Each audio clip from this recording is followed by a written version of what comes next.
Mathew Barzal. First question, how was the summer and where were you? Summer was great. Was in Long Island for most of it. Played a ton of golf. Went back home for a month.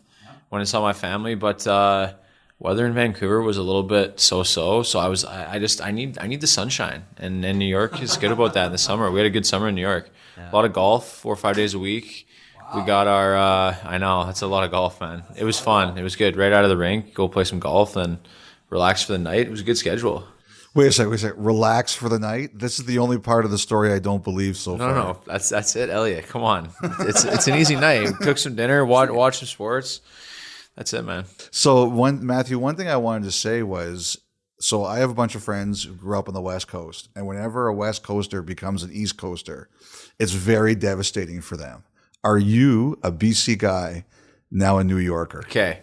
So I think I still bring that Canadian BC blood, but it's floating around New York right now. I feel like I got the go play golf in the afternoon, go for a nice Italian dinner at night. You know what I mean? Like, I feel like it's come full circle. I got a little bit of both now. So I feel like if two worlds are going to collide, having Vancouver and New York, that's a good combo. So are you 50-50? Are you 60-40 East? I'm tilting New York. I think I'm tilting a little New York. 51-49 maybe. 60-40. You know, this is music to the ears of the Islander fans, man. This is music to the ears of the Islander fans. No, I love it out there. I mean, I think it's underrated. It doesn't get talked about enough how, the lifestyle that you can live in Long Island, and being in New York, you just have so much around you. I was at the Michael Jackson Broadway show last week. Oh, yeah? I'm playing a top 10 course in the United States the next day. It's like you can do so many things in New York. There's so much, you got the nice beaches. You got, I was in Martha's Vineyard for a few days, little 2-hour drive up there. Just, they got the Hamptons. There's so much to do. Like, you're loving life right now. Like, I'm listening to you great, talking. man. It's like everything about life's the great. summer. I should throw in that our practice facility, we have the ice every day. We do. We have full access to a beautiful gym. That in quote. Right. Yeah. Man, this is a tough day for the people of British Columbia. Mathew Barzal is an East Coaster. I know. They only got me probably for another 2-3 summers. Then it's full time. Then it's everyone, all my buddies from back home. They got to come out to New York if they want to see me. So you've heard it here first. Mathew Barzal, career Islander, right? I mean, if things go well, I'd love to play my career on Long Island. I take a lot of pride in that. I think a couple of my favorite athletes of all time, Michael Jordan, Sidney Crosby. I mean, Tom Brady's in Tampa now, but he was with New England for so long. Yeah. Mm-hmm.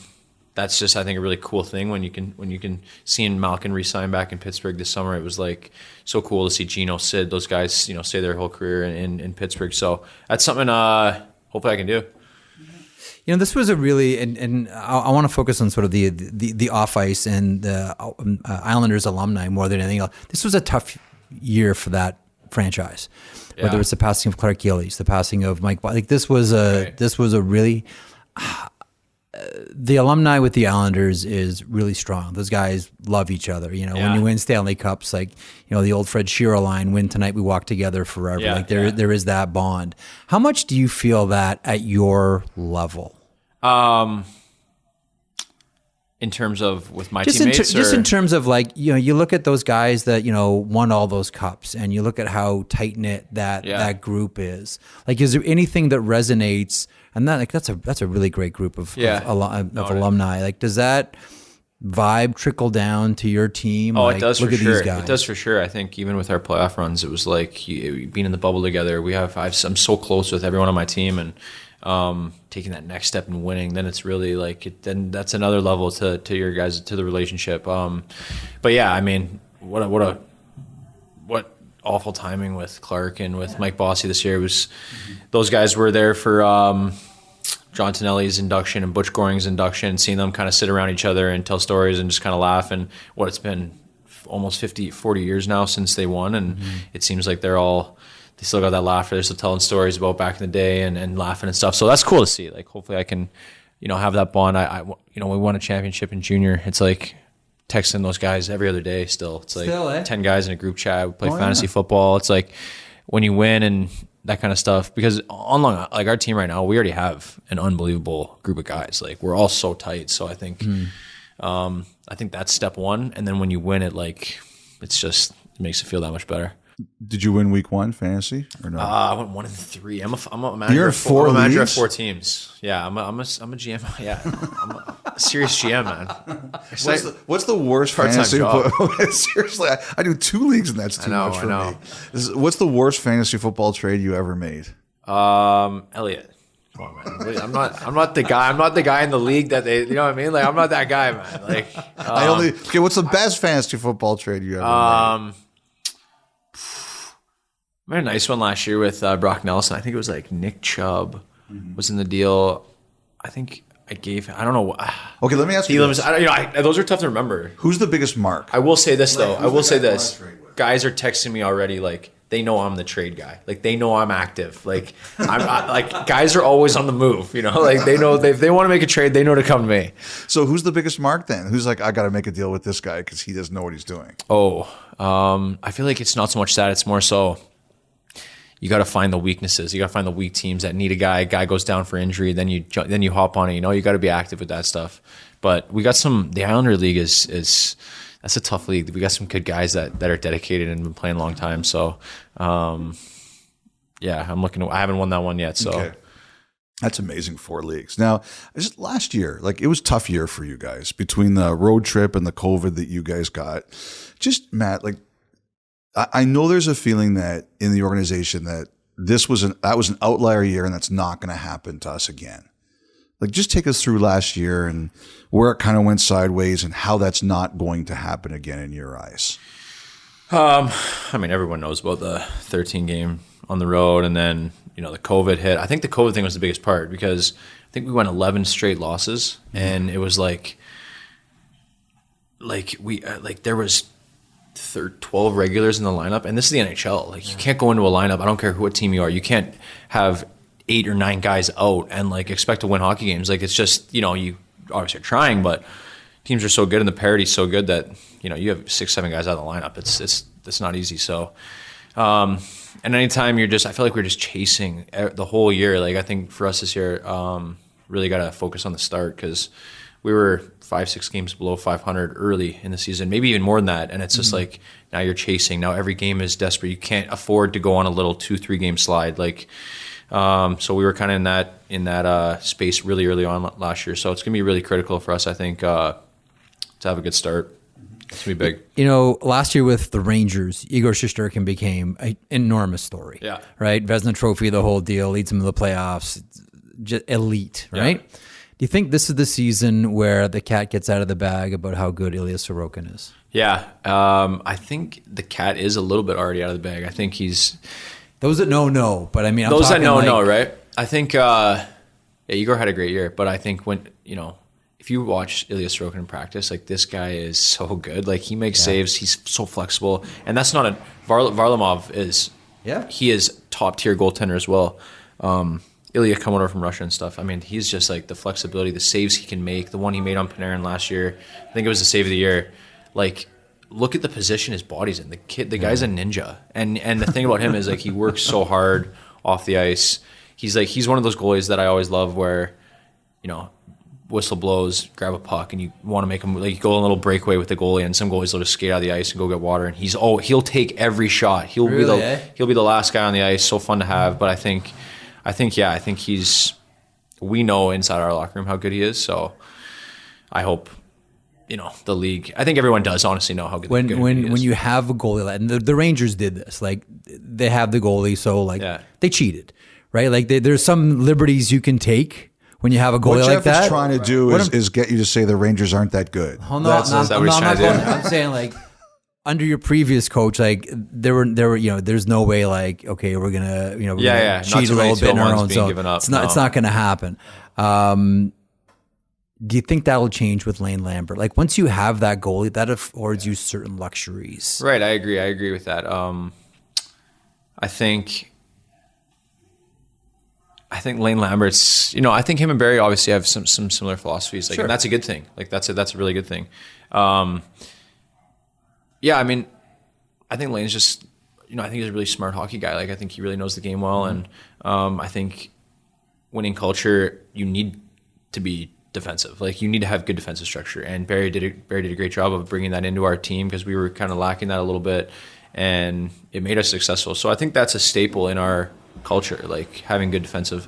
But I would say like when you know you have such good goaltending, you can rely on them for like a big save here or there. Maybe the D does get a little more active and makes a play, and you know.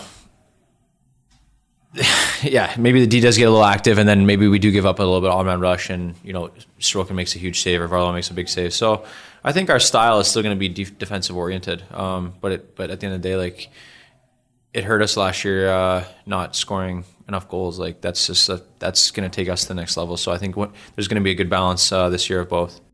Has Lambert talked to you about how your range might change or your role might change or things you might be allowed to do? Well, I think, you know, I have Twitter and stuff, and I see fans. I talk to fans outside, and they think that it's going to be like, oh, now, because Barry's obviously, you know, defensive minded and whatnot, and Barry did a lot of good things for my game. Nobody's taking any shots at Barry Trotz. No, of course not. But I think that, yes, like, I know, you know, being with Lou and being with Lane and being with Barry, like, if our team's going to be successful, like myself and everyone else in the forward group has to be good defensively. Like, it's not just like, you know, now it's like just run and gun hockey. Like it's a balance of both. And I don't know if I think just the conversations I've had with Lane, like he expects me to back check hard, and those are things I have to do. And you know, when I'm doing those things, he says, you know, he's obviously told me that, you know, I want to get you on the ice and, you know, power play, but if you're not doing those things, I can't give you leeway to do other things. So it's a nice balance I think we're going to have, and I'm looking forward to it. What was your favorite Zdeno Chara moment of last year? Lots. I think, actually there's a couple good ones. I love Chara, so just keep telling them. I'm good with that. Like I'm in the gym and I'm working out, and like I like to work out during the season. Like I feel like I work out quite a bit, and this guy, 45 years old, like I'm one of the last guys hanging around the gym. I leave and he's still in there. Then the next day, like I come in, like I leave, he's still in there, and I'm like, is he doing this to, like, he's literally just an animal. Like he's working out more than everybody. And he's 45. I'm like, I'm gonna stay in here for 2 hours one day to see if he if he's just like doing it so like he is the last guy, you know what I mean? Maybe it's his thing. Maybe it's his thing. Phenomenon. I mean, he works so hard. Like it was so impressive just to see like his work ethic in the gym, and I think just the size of him is actually just it's mental. Like how big he is. He was like 6% body fat, 255, 6'9", like he is a massive human. Like it's incredible. So, and along with that, I think he provided just a lot of great like advice for younger guys. What's the best advice he gave you?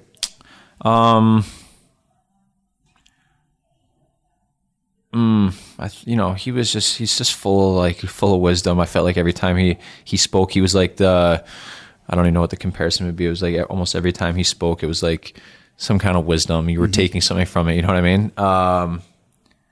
No, you know, just it's more personal stuff, you know. I understand. Yeah. I understand. You don't want to share that. That's important. Right. Yeah. What do you think when you see guys, and we think of like Yakov Trenin in Nashville, like when you see guys like challenge him? That was funny. It was like his, we were laughing. It's like his 1650th game, and he's just pounding some guy, like just feeding some guy, you know what I mean? Like against the Sharks that night. And then the one when he was like, I think it was, I don't know if it was the Trenin one or who was it, when he was literally like, hey man, are you okay? Like, I'm sorry. Like literally he was like almost apologetic. Like I just, it was Philly?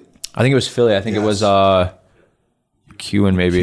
Yeah, Zach McEwen. Right. Yeah. And he just like annihilated. I mean, Zach McEwen's a pretty big guy too. Yeah. Like, you know what I mean? Like, but I mean, what goes through your mind? I'm just curious. Like you're watching the other, you're on the ice or you're on the bench. Like what goes through your mind when you're seeing this? Like, he like makes sure he's okay. I was like, I honestly don't think he's the biggest guy I've ever seen. Like I'd like to see him go toe to toe with like Tyson Fury or something. You know what I think he'd give him a run for his money. That's awesome. The last one I have for you. Like, I love listening to you talk, man. Like going back from when you came in to now, like you're a confident guy. You love to talk. Do you ever say like, I wouldn't mind a little bit more attention. Like I can be a photogenic star in this league too. Now you're playing for a GM doesn't always like that, but do you ever think that? I kind of just roll with it. Like if that comes my way one day, I'd be open to it. In New York, so I feel like there's opportunity for that, but I'm a hockey player, like at heart, you know. So, but I mean, like you see other guys from different sports and stuff, kind of they're doing stuff with designer brands and like that kind of stuff. And I think that stuff's really cool. Like, why not like incorporate that stuff? Maybe saw Kyle Kuzma. I wouldn't go this far. I saw Kyle Kuzma like walking down the runway the other day. You know what I mean? In some outfit. I'm like, that's not for me. That's not for me. That's too much. You could do that. That'd be too much. You could do that. Maybe one day. When's the Barzal line coming out? Barzal line? I don't know. Got to compete with the Elliotte Friedman line. Like, I don't know. That's a good point. Maybe one day. That's a tough one. Matt, we'll see. There's no question you could do anything you want. True. I appreciate that, guys. And you're generous with your time. Thanks so much for spending it with us today. I really appreciate it. Good luck this season. Thank you, guys. Great stuff, man. Elliotte, you guys are awesome. Jeff, appreciate that, guys.